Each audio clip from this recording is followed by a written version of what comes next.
Dear students, Assalamu alaikum. Today we start the lecture on thermodynamic property for class Enter, chapter number 11, lecture number 12, and today we discuss the topic on thermodynamic property. So there are two main thermodynamic properties, in which first one is macroscopic property and second one is macroscopic property. Means thermodynamic property can be classified into two main types. First one is macroscopic property, second one is macroscopic property. So we have first one is macroscopic property. How we can define the term macroscopic property? So it can be defined as properties of single atom or molecule. Property of single atom or molecule, or property of molecule या property of single atom is called macroscopic property. Macro means smallest. It means that study of properties for single atom या for single molecule are known as macroscopic properties. So this macroscopic property is very difficult to measure. Means it cannot be measured by easily. Means we cannot measure the macroscopic property easily, but it is very difficult to measure. So whereas we have second one is macroscopic property. It is the property of system. Property of system is called macroscopic property, and it can easily be measured. Means thermodynamic property can be classified into two main types.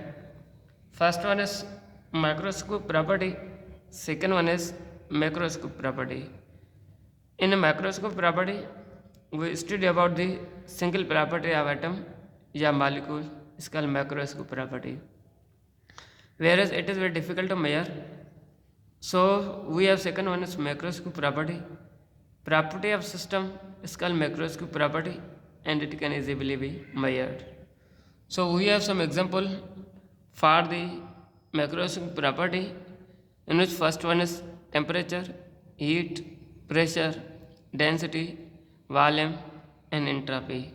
Means temperature, heat, pressure, density, volume and entropy are the example of macroscopic properties. So we have the macroscopic property can be classified into two main types. First one is extensive property, whereas second one is intensive property. Macroscopic property can be classified into two main types. First one is intensive property, second one is extensive property. So we define the first extensive property. It is a property which is mass dependent. Means property of type of macroscopic property which depend upon the mass. Means property which is mass dependent are known as extensive property. Extensive property is the property which depend upon the mass. Means property in which mass dependent are known as extensive property. So we have some example of extensive property. First one is amount of heat, volume, entropy, mole, mass, heat of formation and heat of reaction. These are the example of extensive property.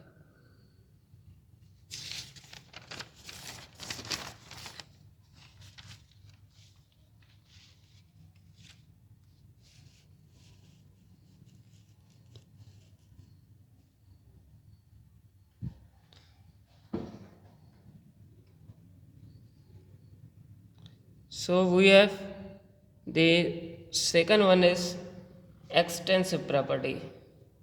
We have second one is extensive property. How we can define the term extensive property? So it is a property which is mass independent property.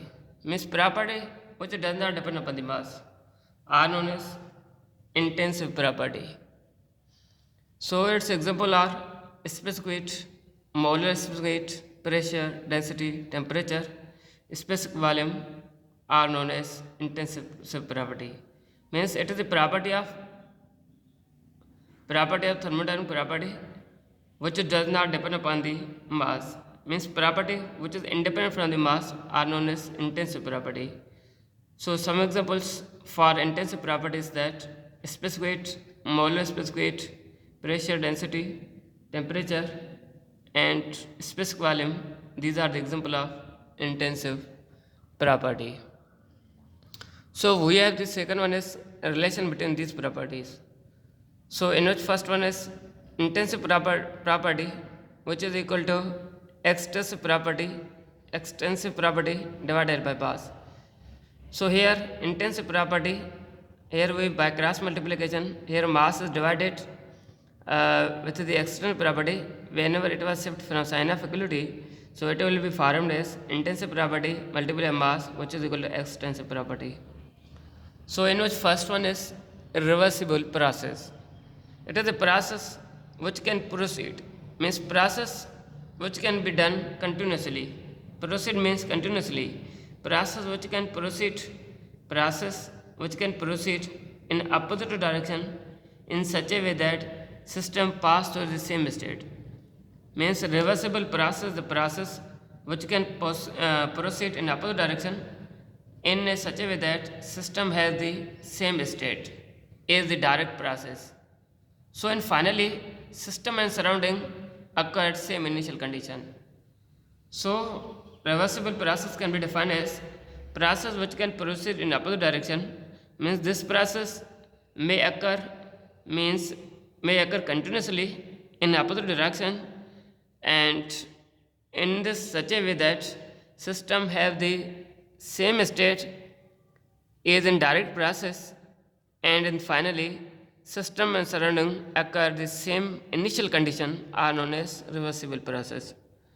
So we have some condition for the reversible process. So first one is process must be extremely slow. Means a reversible process will be occur. It must be occur means it will be any reversible process possess the following condition. Means reversible process must be extremely slow. Second one is there should be no loss of energy due to condension and radiation.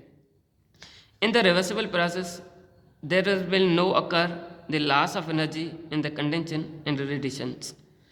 So we have the third condition for the reversible process is system must be always in thermal and chemical equilibrium.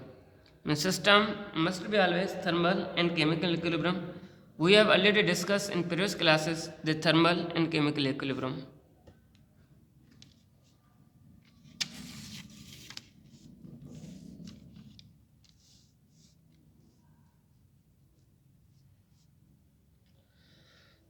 So some examples of the reversible process.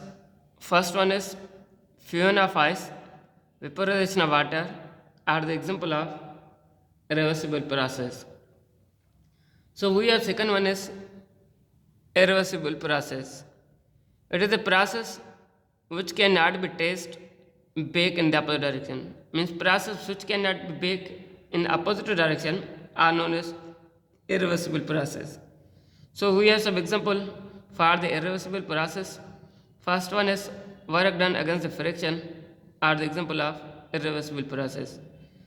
So in all natural process, simply we can say that all the natural process are irreversible process. It is because of no natural process fulfill the requirement of irreversible process. It means that all the natural process cannot fulfill the requirement of irreversible process. So here the natural process means condension, radiations and reductor decay. Means condension, radiation and reductor decay, these all are natural process are the irreversible process. So note all the practical process are also irreversible process. हमारे पास ये जो सारे जो practical process हैं वो भी irreversible process हैं. अभी हमारे पास प्रैक्टिकल प्रोसेस का मतलब क्या है? प्रैक्टिकल प्रोसेस का मतलब है free expansion, Joule Thomson expansion and electrical heating of wire. means free expansion, Joule-Thomson expansion, and electrical heating a wire are the practical process, and these are also the irreversible process. So here sudden expansion, rapid evaporation, or condensation above this term are also the irreversible process.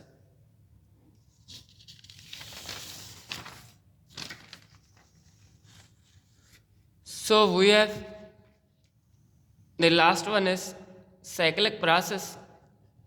It is a process in which initial and final state are same. Means cyclic process are those process in which initial and final state are same, are supposed to be cyclic process.